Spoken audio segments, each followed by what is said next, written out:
So our speaker today is Ben Reeve-Lewis. Ben was a co-founder of Safer Renting back in 2015, so 10 years already, and currently the head of strategy and policy. Safer Renting is a hybrid housing law advocacy project sitting under the Cambridge House Charity in South London, and it provides a tenancy relations officer service for 11 London boroughs and 5 in Suffolk, dealing with all things rogue and criminal landlord related, so from harassment and illegal eviction through to sort of rental fraud, possession proceedings and rent repayment orders. Ben's been investigating and prosecuting criminal landlord activity since 1990. So if you thought 10 years was a long time, try 35 years. And he's also a trainer of housing law for local authority enforcement officers and a regular conference speaker. So just before I pass over to Ben, I'd like to remind you all to pop your questions for him in the chat. And Ben, I'll pass over to you now. Brilliant. Thanks, Ali. Hi, everyone. I've been going around for a while now saying 35 years. I think I'm probably the longest serving TRO in the world. But I was at Westminster, met a guy the other day called Mick Berry, and he's got a year in more than me. So it's quite surprising that there's still some of us around from the old days. I noticed that when you did the answer to the report about what you do, whether you have a role in enforcement with this kind of stuff, and most people said they had. It was very, very high percentage of you said that, which is great because you're on the right day. Because this thing I'm going to be talking to you about is designed specifically to make your job easier. How cool is that? Usually people asking you to do extra things, but I'm actually showing you the kind of tips, tricks and get rounds that you will need that will make your life a whole lot easier. On the police thing, and we will be talking about that later on. I haven't even seen the word cloud thing on this, but I know what's going to be in it. I know what what I put into it, and I think it's pretty much the experience of everyone. I am actually working with the police on a number of fronts to try and change this. And I was at the House of Lords on Monday, which is another mad story that I won't go into, with a meeting with Baroness Taylor over some late amendments to the Renters' Rights Bill about police cooperation with illegal eviction, which again I can kind of share back with you a little bit, I suppose, at the end of it. But generally, people's experiences are not good. They never have been in my 35 years. As just by way of explanation, already covered it 35 years ago. 2nd of February 1990 is when I started as a TRO, which is quite shocking. I've been training for a long time. I was very, very good at my job. I was so good at my job they made me redundant with all the usual austerity cuts that hit the local authorities.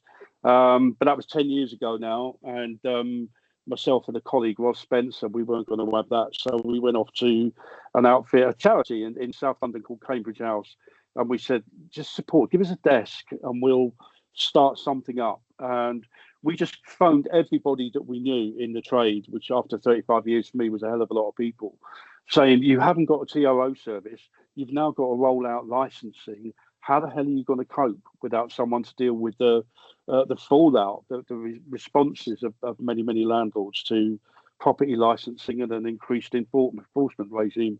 And it was one of those ideas that we hit that was absolutely spot on.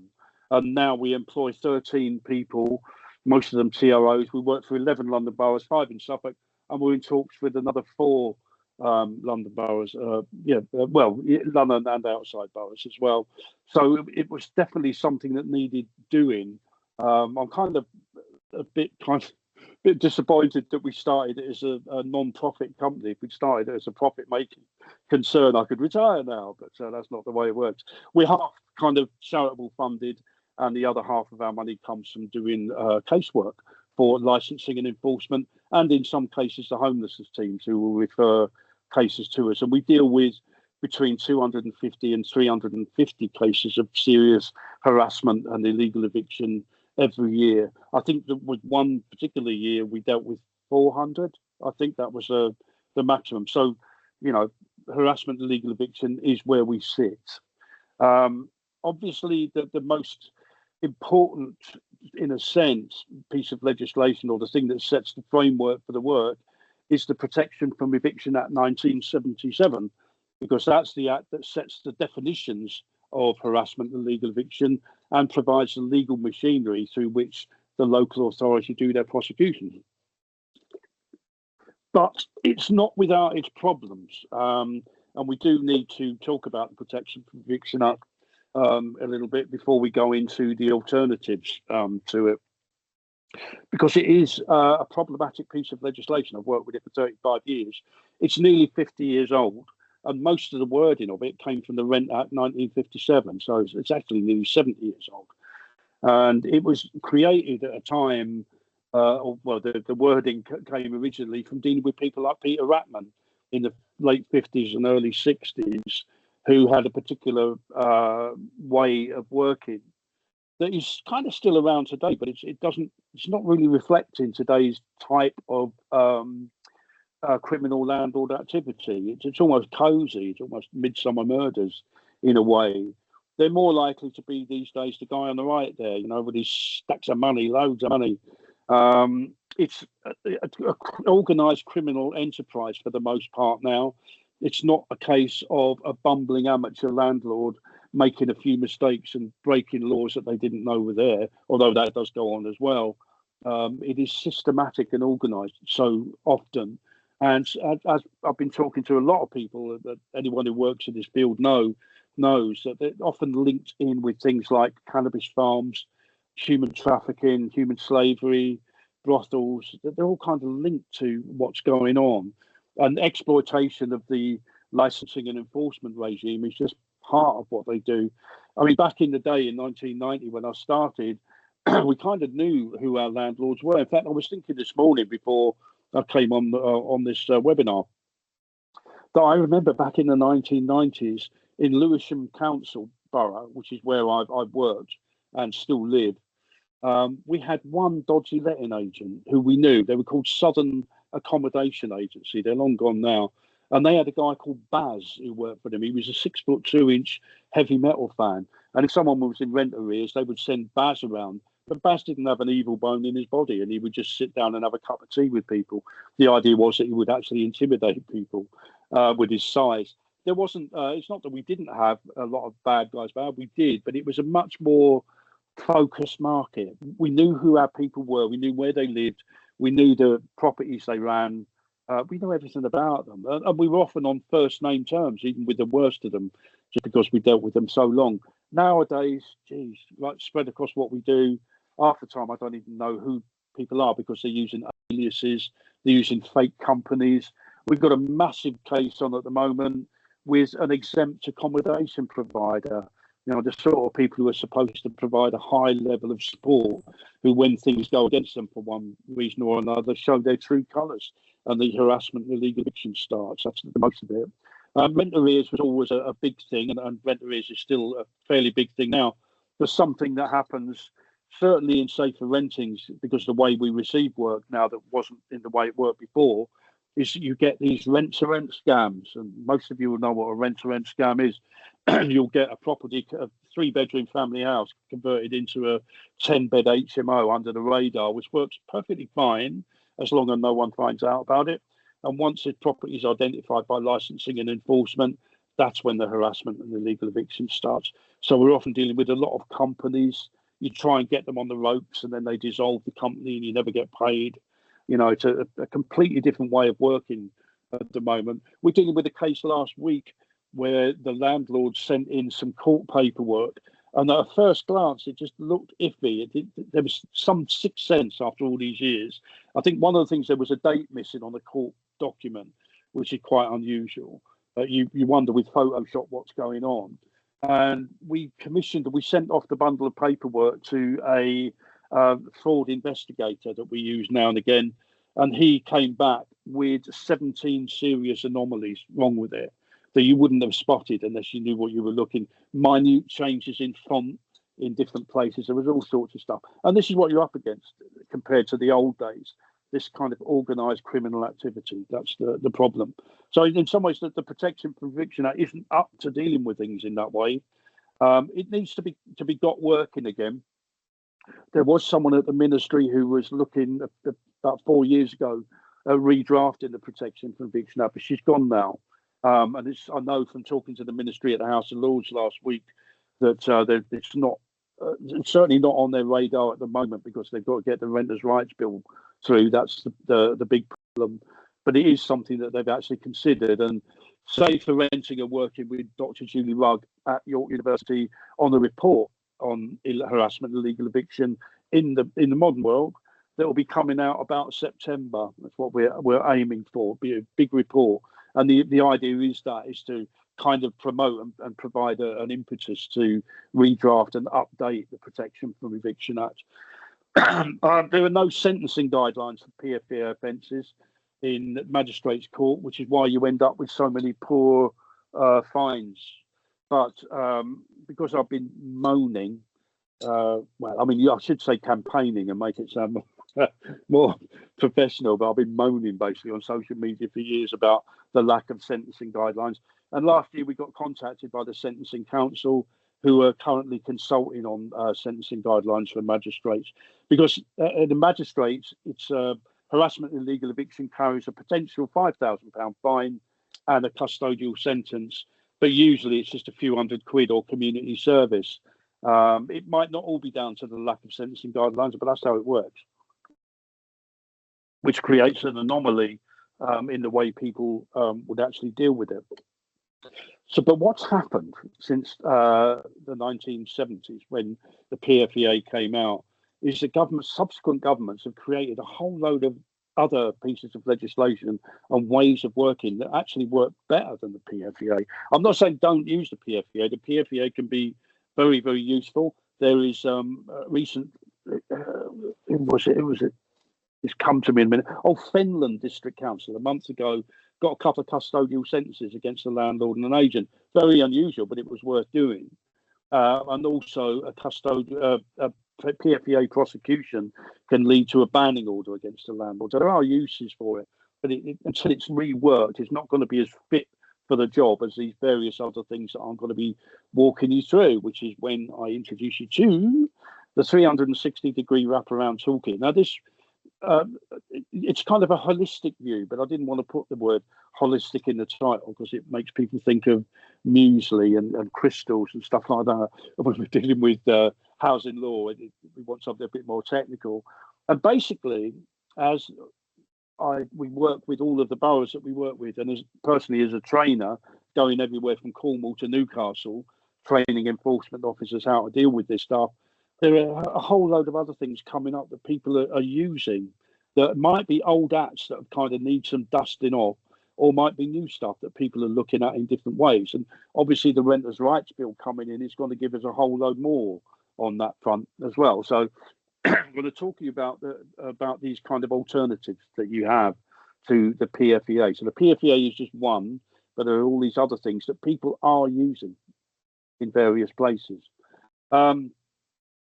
Part of the problem for you guys, and again, why I've developed this for Safer Renting with your idea in mind, is that there are so few tenancy relations officers around, and the work is devolved in two directions. So it's either given to licensing and environmental health to deal with, or people in housing options. Now, I personally, you know what this thing, if you've worked in local authorities, you know what it's like, year in, year out, it's like a pendulum, isn't it? Let's all go generic, let's all go specialist. And then someone else comes in and says, hey, let's do this now, not realising that 5 years ago you were doing it exactly the same way. And when you've been in local authorities as long as I have, you don't see it as a shock. It's just a constant swinging of the pendulum. I do think that TRO work, not just because I've been one for so long, is a specialist job, the same way that environmental health is a specialist job. You spend 4 years training to be an environmental health officer with all the technicalities that go into it. TRO work, although you don't have to be qualified to do a TRO work, is bound by a massive body of law. I've got a bunch of books I use all of the time, and a while ago I put them on bathroom scales and they weigh 12 kilos. So expecting someone who's skilled in environmental health work to also be expert enough at 12 kilos worth of housing law is a bit thin. And if you're housing options, you've got the extra disadvantage that you don't normally sit in a regulatory services place. So you're looking at CRO work as homelessness prevention only, and maybe ignorant of the fact that there's a whole enforcement regime that goes with that as well, and that lawyers can judicially review a local authority for failing to exercise their powers to deal with prosecutions and under the Protection from Eviction Act. So, you know, it's not a great thing to do, but it's what it is, really. Very few people are taking on tenancy relations officers as single standalone in-house officers who do. Some are, but it's very thin on the ground. We Safer Renting, we keep a lot of data on this stuff because it's what we were created for, and we produce an annual illegal eviction count.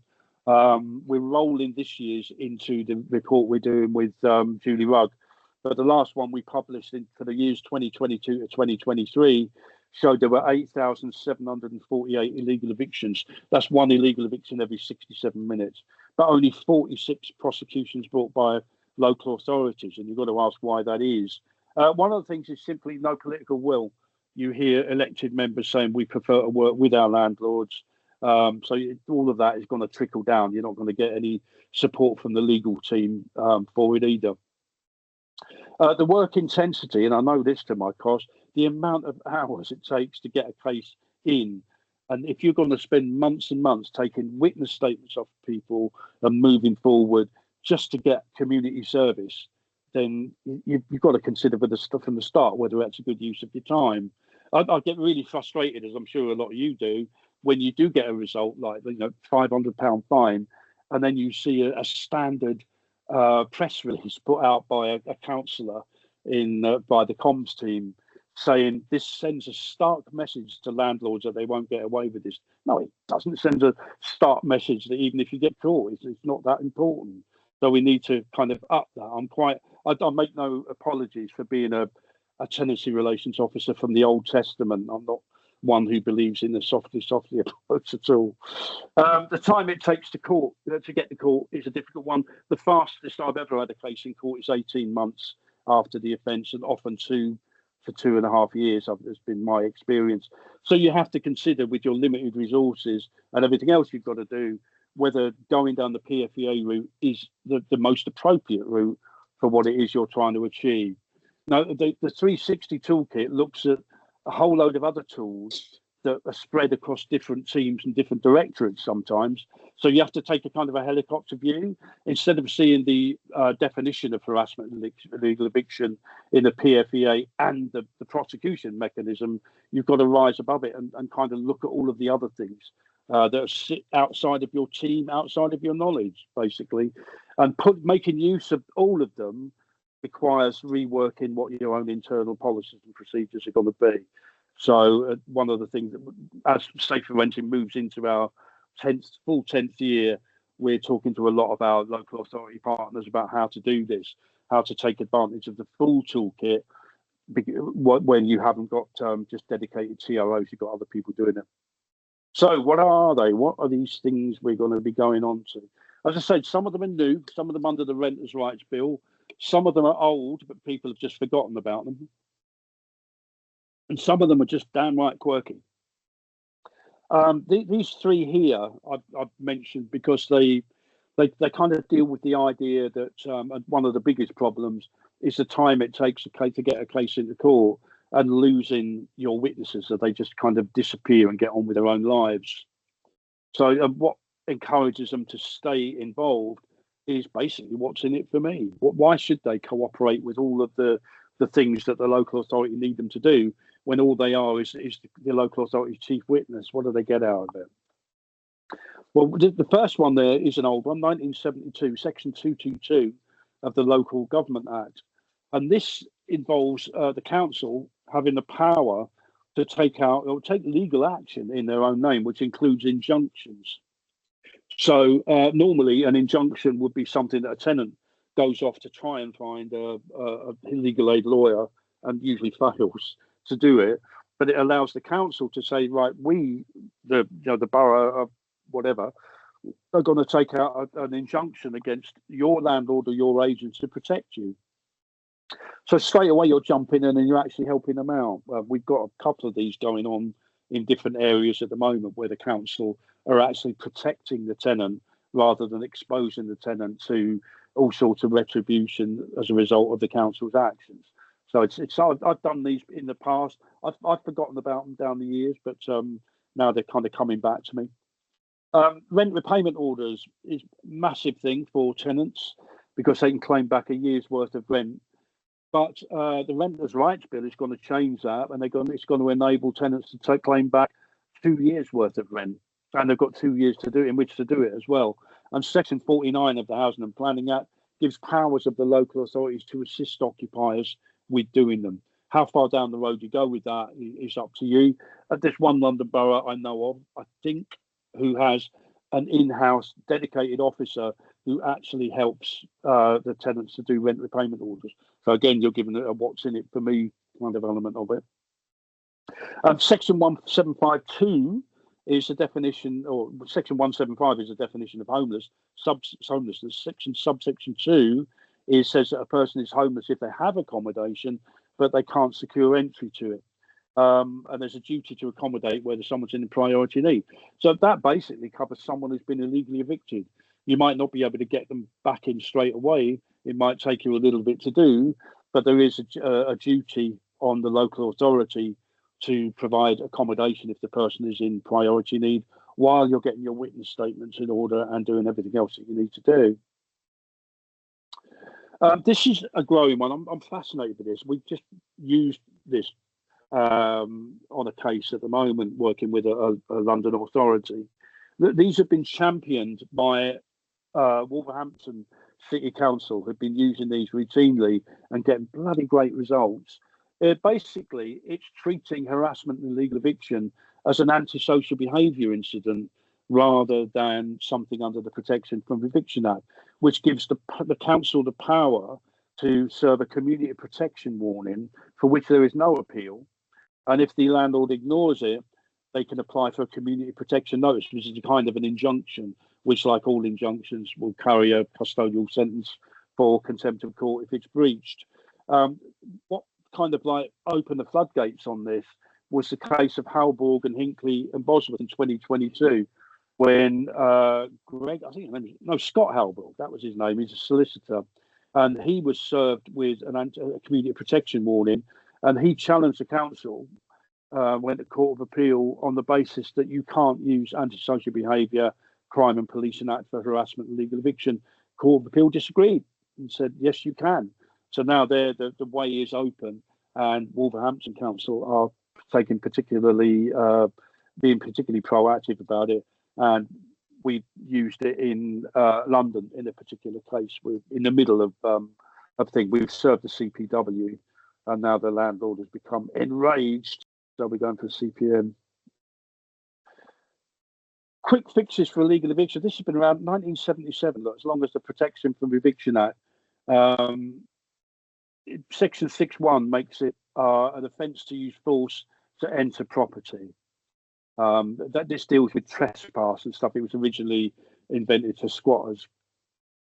But Section 6.1a, directly underneath Section 6.1, says that it's not an offence to use force to enter if the force is being used to regain access for a displaced residential occupier, and it's also a defence for anyone acting on their behalf. So quite simply, right back, way back in my Lewisham days, we used to have a breaking and entering kit in a metal suitcase with foam cutaways, with crowbars and stuff like that, and we just to go out and break people back in. It's really difficult to do now because I'll be talking about the days before UPVC doors and composite doors. You can't shift those as well at all. They're an absolute nightmare. So we've just modernised it now. We don't have a crowbar anymore. That's safe for renting, and we use a locksmith, basically. So if someone has just been illegally evicted, if they drop the kids off at school and they've come back and the locks have been changed, then we call Richard, who works for a company called Lock Doctors, and by lunchtime he will meet us at the property with the tenant. If there's no one in there to let us back in, Richard does his locksmith magic. We get them back in, change the locks, and then let the landlord know, read them the Riot Act, and blah, blah, blah. Works incredibly well. It's one of our first ports of call. I would say, I've never taken a poll on this, but I would say about 80% of the time, landlords just accept it. They grumble, but they don't do anything more. The remaining 20% of the time, they will just change the locks back, in which case we're not going to pay lock change ping pong. Do you know what I mean? It's a waste of everyone's time. So we'll move to a next stage of an injunction. But as a first shot thing, it usually works very well for the most part. Coming down the pipe with the Renters' Rights Bill, of great interest to us, obviously, is Section 126, which allows powers of entry without warrant for local authority officers in cases of harassment and legal eviction. There's a few other things it allows for as well, but we're talking about it in the context of harassment and legal eviction. And also Section 128 allows powers for a magistrate to grant warrants of entry for harassment and legal eviction as well, which is a first. And so that's a really useful thing. If we've got powers of entry without warrant, then we probably don't even need a locksmith if we can get into an HMO and the people that's in them. But there is an annoying bit of it when you look at it. I've spent the last 4 to 5 months, reading the RRB daily, line by line, trying to get my head around the good bits, the bad bits, the contradictory bits, the bits that will never work, the bits that people will never use. Where it comes to powers of entry and also powers of magistrates to grant warrant, it only applies to certain tenancies, which are defined in Section 64 as assured tenancies and regulated tenancies. So regulated tenancies, some of you may know as protected tenancies. They're the really old ones, go back to before 1989. So notably absent from that list is residential licenses, which are very, very common. They're used in property guardians, they're used in supported housing, they're used in exempt accommodation and some other types of setup. They're also the most common type of sham contract that people give, where someone is a tenant and the landlord or the agent gives them a license agreement that would be a residential license.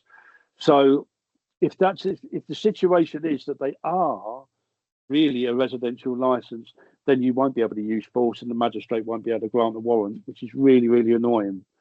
And it's a mistake to think that supported housing providers and exempt accommodation providers and property guardians are necessarily the right side of the line and completely authentic in the way they operate. They're not at all. If you know that the property is definitely a sham and it is a tenancy, one of those two tenancy types and not a license, then you're still okay because you've got reasonable cause to believe.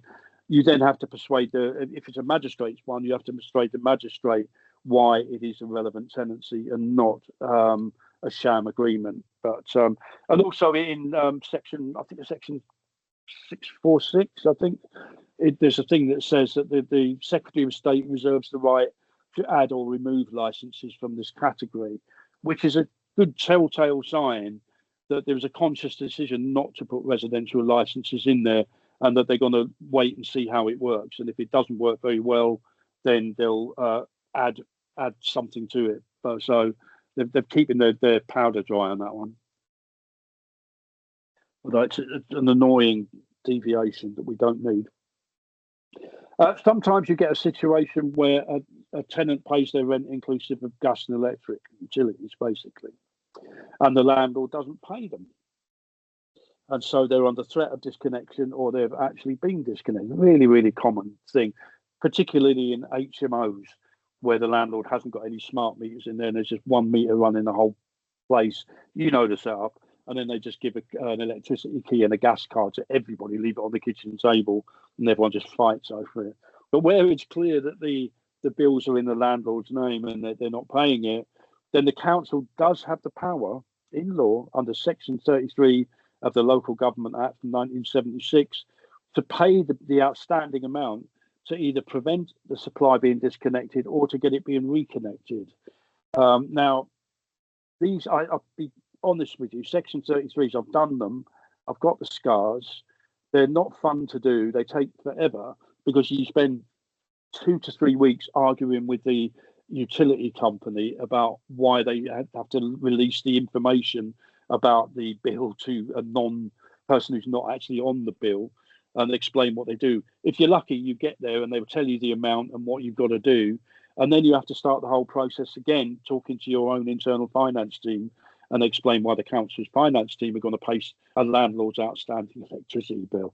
When it comes to recovering the money, you can either arrange it so that the tenant pays their rent to the council until the money's recovered, or under Section 33(4), you can place a charge on the property. And as with most local authority charges, where you place a charge on the property in full sale, the local authority charge takes precedence over the mortgage. So you're guaranteed to get your money. As I say, the doing of them is not something I ever want to repeat again in my life, having done several of them, but they're very, very useful in negotiations, particularly when you're talking about registering a charge on the property. Another thing is the Environmental Protection Act 1990 can be used for utilities and property conditions where there's a general council powers to carry out works in default, bill the landlord, adding a 33% admin fee. And again, any debt registered takes precedence over the mortgage. Now, not many councils do this for a number of practical reasons that I haven't got the time to go into today. But in cases when they do it, it's actually really, really useful. And I've been talking to a lot of managers in housing options team saying, well, there's nothing to stop you using homelessness prevention fund money to carry out works in default. Because it could be, if you've got a situation where a boiler is defective and the landlord is not fixing it, and it's £1,000, say, and it's in the middle of winter and it's a category 1 hazard, then that person would officially be homeless on the basis that it's not reasonable to occupy. So it seems to me to make sense to use the £1,000 from homelessness prevention fund money to actually get the job done, to pay for it, rather than the amount of money it would cost you to put them into temporary accommodation, which would probably be about £1,000 a night. So again, they're not that popular, but they're available. They're a tool that is out there, and sometimes people do them. Most councils don't do them routinely, but in some cases they do, and it works well. This one, when I'm training people, I usually say to people, well, imagine a tenant owed you £5,000 rent and you kept chasing them up and saying, where's my money? Would that be an offence? Well, it could be, depending on how it's done. It could be harassment under the Protection from Eviction Act, but it also has its own standalone legislation, which is Section 40 of the Administration of Justice's Act, which is where it gives the powers to prosecute a landlord for demanding money in ways that cause alarm, distress, or humiliation. I'm working on a case for London Borough at the moment where the landlord got a possession order on rent arrears, and the day he got the possession order, he sent something like 120 texts in 24 hours saying, when are you leaving? When are you leaving? When are you leaving? Over and over again. So you could say that was harassment, but you could also go down the route of Section 40, which might be a quicker and easier way of actually dealing with it. Section 14, Housing and Planning Act, banning orders. They came in. There's not a lot of them about, but when they're used, they can be quite damning. They have to be for a minimum of 12 months, and they ban a landlord or a letting agent from acting in the lettings industry, as it were, for the given period. A case that you will hear about, that I've heard about on the QT, but you will hear more about in the next few weeks when the official judgment is out, is a local authority that managed to get 4 lifetime banning orders against landlords. I don't know how the hell they did it, and I can't wait to see the judgment, but that's a good use of a banning order. That gets my vote, that one. Interim management orders, for something most of you know what they are, and I can probably see your faces from here because they're not very popular. Usually they're used under Section 102 of the Housing Act, where a property has got no licence and no prospect of getting one. But Section 104 gives local authorities the power to take an IMO where the landlord has merely threatened to evict in order to avoid licensing. So they don't even have to actually evict. All they've got to do is threaten to do it, which is probably about 90% of safer renting's actual cases. The objection raised by so many people on this is that we don't have the resources or the skills to manage. And I do get that. I do understand it. But I've got to say, we've worked in partnership. I think our longest partnership in the last 10 years has been with the London Borough of Waltham Forest. And they have an in-house interim management order managing team. So they're able to use IMOs front and centre in their enforcement strategy, which is an incredible deterrent and an incredible punishment as well. So what they've got is 4 or 5 people who used to be letting agents who work for the local authority who know how to run the whole thing. That works well, but that's the kind of level of commitment it would take to actually use IMOs. This is something, Section 48 of the Housing and Planning Act is the power of local authorities to apply for rent repayment orders. Now, they generally don't do it. One of the big problems is that you can't get information from the DWP. And often you have a year to do it. And often the arguments with the landlord mean you don't get it in time. But the Renters' Rights Bill is going to change that, because not only, as I said earlier, they're going to increase the amount of rent that can be reclaimed from 1 year to 2 years. They're also going to extend the period it can be claimed from 12 months to 2 years. So that gives you more time in order to get a valid claim in. And also there's a process going on at the moment, a pilot where the DWP are sharing information with a group of local authorities to enable them to do this. So rent repayment orders as a source of revenue for enforcing against landlords is quite a good one. You can't use it for rent paid. That's only the tenant can do that, but you can use them for rent paid through benefits. So it's quite a useful thing. The other thing that makes them not really a useful target that is being changed with the Renters' Rights Bill is being able to claim against the owner of the company, the superior landlord, and personally against the company director, both of which you couldn't do until now. So the idea of companies folding up and not paying is not there. You can go after the asset holder. So suddenly they're becoming a lot more stable as a source going through. Again, Section 59 of the Renters' Rights Bill is adding harassment and illegal eviction to the civil penalty notice landscape to the tune of £40,000. So councils will be able to, rather than doing a PFEA prosecution, they might wish to do it, or they might wish to do a £40,000 CPN. And for those of you that don't know how CPNs work, basically they were invented by government to fund enforcement action. So money you recover from CPNs can be used to enforce against to pay for enforcement. So they're quite a useful thing. Just as a point of when you tie it into rent repayment orders as well, and CPNs, right now under Section 46 of the Housing and Planning Act, if you've done a CPN and it's been successfully applied for and all of the appeal times are exhausted, then there can't be any deductions. The tribunal must award 100% of the money applied for. So back on that thing, if you've got 2 years to apply for it, then it all being well, the appeal times will have been exhausted and you can then do your rent repayment order. So you see they start actually connecting up.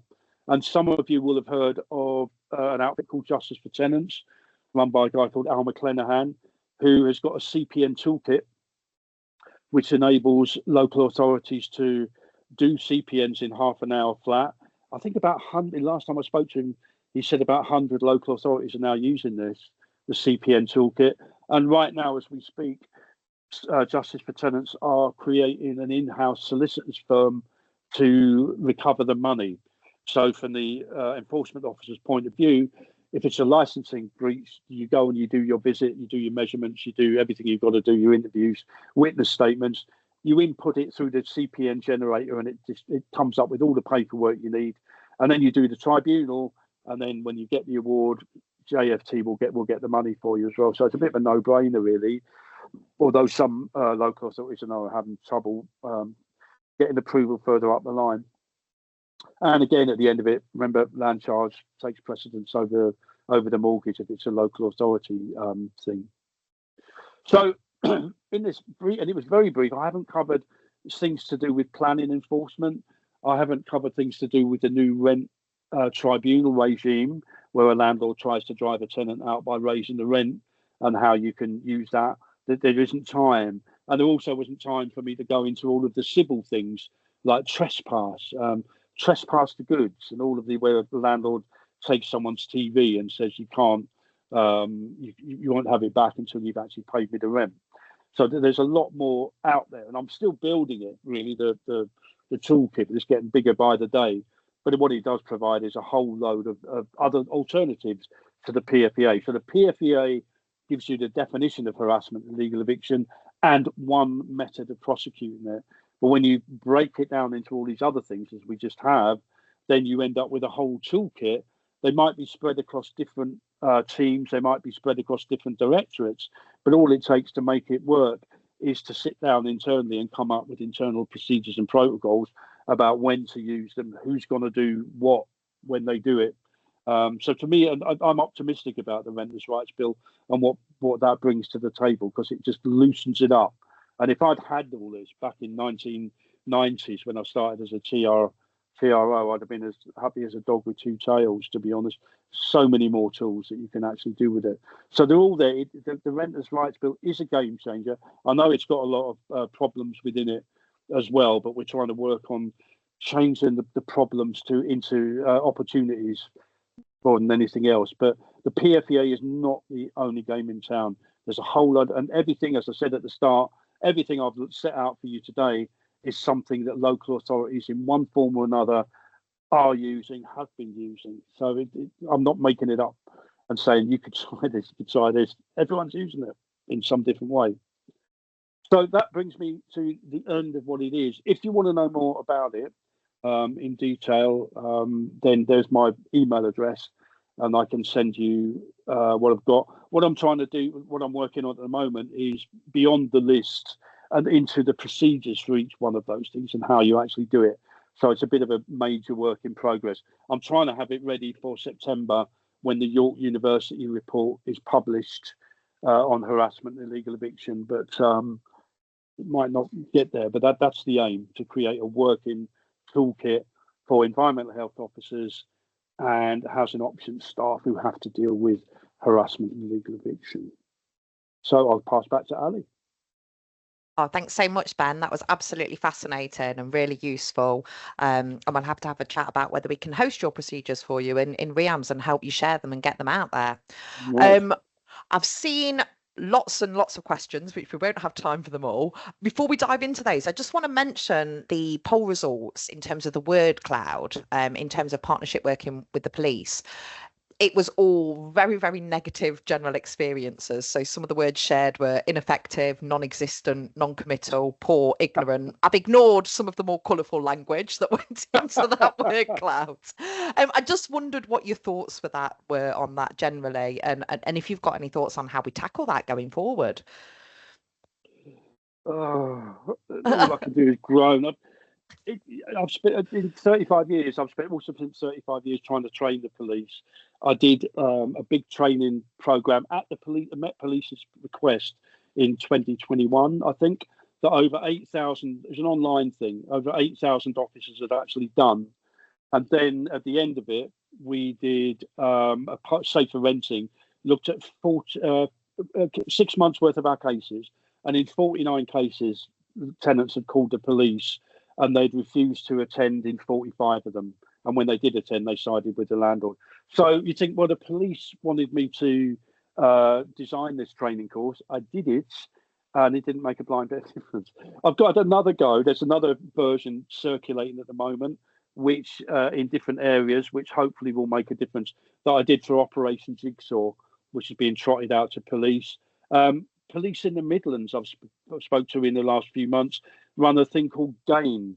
And GAIN is a brilliant idea. It's the police have woken up to the idea that local authority enforcement are the ones who go into the properties that they don't necessarily go into, and that they deal with brothels and cannabis farms and stuff like that. And so it makes sense to swap information. The biggest problem, and I've tried every way in 3 decades now, is just down to one thing: just getting the police to accept that harassment and illegal eviction is a criminal offence. So you get situations where people get beaten up by their landlord, and then the police don't do anything because they say, oh no, it's a civil matter. It's that kind of brutal thing. I'm not enthusiastic. We've been working with a solicitor, a human rights solicitor. He's got 4 of our cases, and he's prosecuting the police for breaching Article 8.2 of the European Convention on Human Rights. I won't bore you with the detail of how that worked. So he's got 4 of our cases, and in 2 of them, the police have already settled out of court. But that's actually not what we want. What we want is a few high-profile prosecutions that the press can get on that will embarrass the police across the country to actually just treating this as a criminal offence. We're not asking them to do much. Even my training just says warn the landlord it's committing a criminal offence and tell them to leave.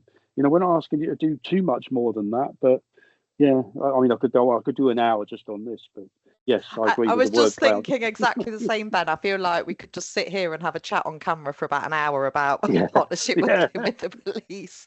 I'll come to a couple of kind of fairly specific questions.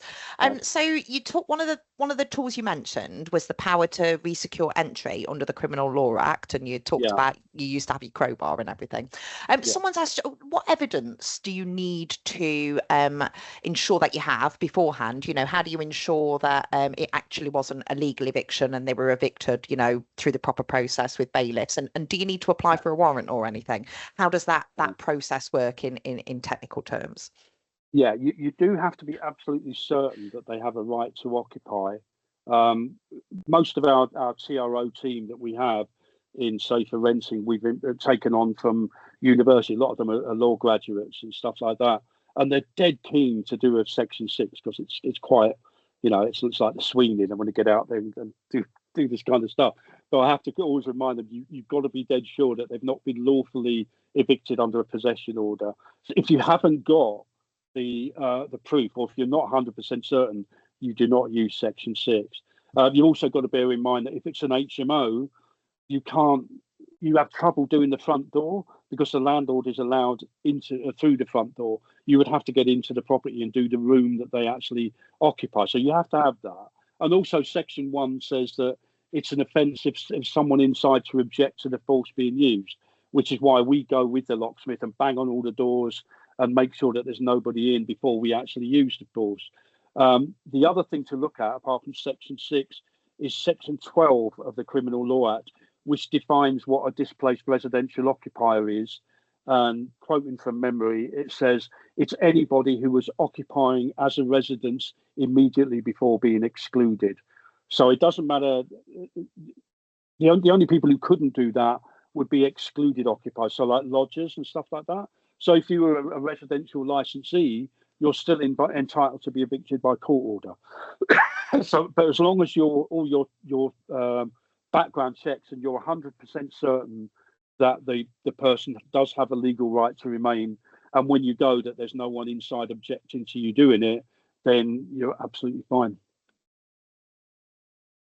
It's interesting that you touched on residential licenses there, because I was going to come on to that next. There's been quite a few comments and questions in the chat around residential licenses. So one of the things asked was about the definition of a tenancy and whether it includes licenses. And then a couple of comments about sort of the future in relation to residential licenses, asking why residential licenses haven't been included in the RRB. And then someone else has commented about the Supported Housing Regulatory Oversight Act 2023 and whether that would cover occupiers on licenses. I appreciate that's quite a long question, Ben. Sorry. Well, I suppose I could just dealing with the last one first. It's not something I've actually come across, so I couldn't comment on whether that would work. The definition of a tenancy is defined in a very famous case called Street versus Mountford, 1986, where the three hallmarks of a tenancy are that the arrangement is for rent or service to be provided for a clear term and where the person has exclusive possession of what they rent. So when you say to someone, how much rent you pay, and they say £1,000 a month, you've got questions 1 and 2 there. The fact that they pay rent for a clear term. Exclusive possession means the right to exclude anybody else they want. So you might, if you pay rent for a clear term and you rent in a 3-bedroom house, then you're a tenant of that house. Or if you're paying rent for a clear term and you're in a room in a house, then you're a tenant of that room, even though you share the rest of the house with the people. So, and the main thing with what Street and Mountford tells us is that a landlord doesn't get to choose whether grant a license or a tenancy. So if it has all the hallmarks of a tenancy, then it will be a tenancy, regardless of whether the landlord chooses to call it a license, which is where you get into the sham license agreements. That's where you actually go with. You can have the hallmarks of a tenancy, but it's a license. Most commonly, property guardians or properties where there's a genuine high level of support, not just saying that a cleaner comes in and does the common parts once a month. And also, if they say they're providing that support, they've actually got to provide it, and not otherwise. Why the Secretary of State did it, I don't know. We've worked very closely with the ministry throughout. We've had loads of meetings at the Home Office. Several of the RRB clauses are actually safer renting clauses that we did. And I spoke to Renata a while ago, who's one of the people responsible for the omission on that. But why did you leave out residential licenses? And she just groaned and put her head in her hands. And she said that the legal team were arguing for about 6 months on whether or not to include it or exclude it. But that was the way it was. And she didn't go into any more detail than that. To me, it doesn't make any sense at all, given that so many people out there are occupying properties under a residential, not an excluded license like lodgers, but under a residential license. But that's the way they've actually gone with it. But it's difficult. I mean, in saying that Street and Mountford is the hallmarks of a tenancy, that's a real kind of broad catch-all. It's obviously something you can study quite a bit. You need to study quite a bit more. But the difference between whether someone is a tenant or a licensee is absolutely huge, because it tells you what everything else should be going forward. And in criminal landlord world, it's routine for them to just give a contract saying it's a license when it isn't. Thank you.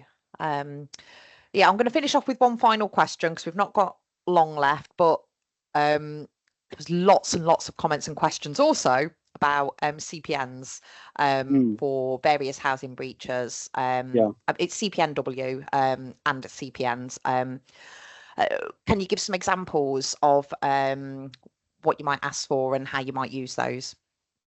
Do you mean? Well, I suppose you can't tell from the chat.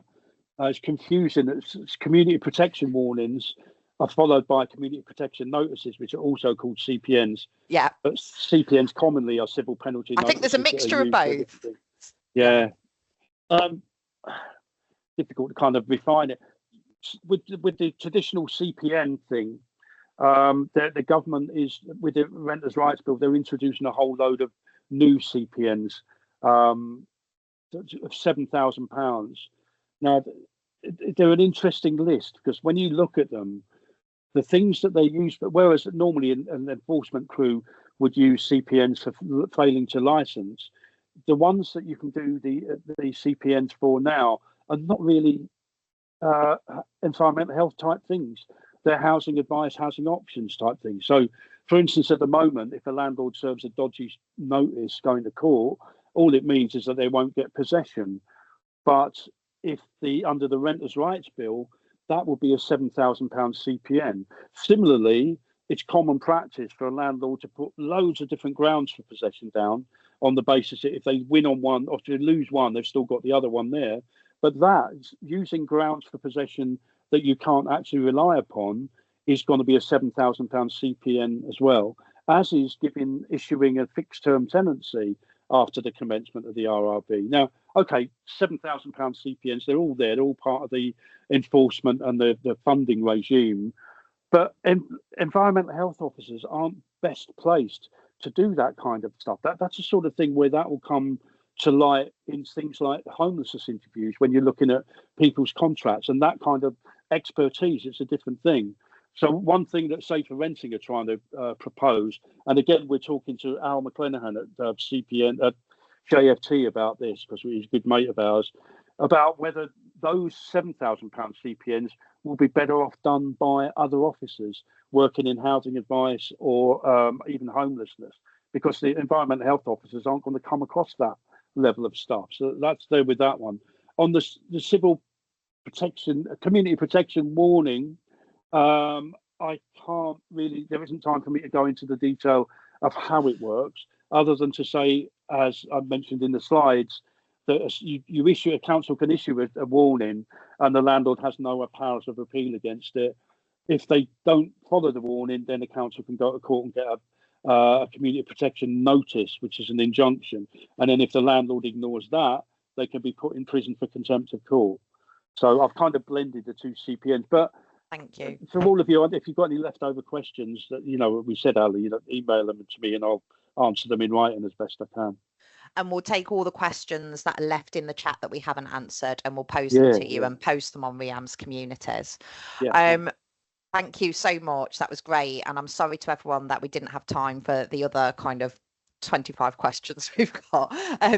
Thank you to Ben. Thank you to all our audience for your engagement and for asking questions behind the scenes. Thank you to Jeremy, who puts this all together, and Tanya for technical support. And that's all for today. So our next roundtable is scheduled for Tuesday, the 23rd of September. And our guest speaker for that one will be Paul Oates, talking about the future of housing enforcement. We'll be emailing you all later with a CPD certificate. So thank you all for attending, and enjoy the rest of your day.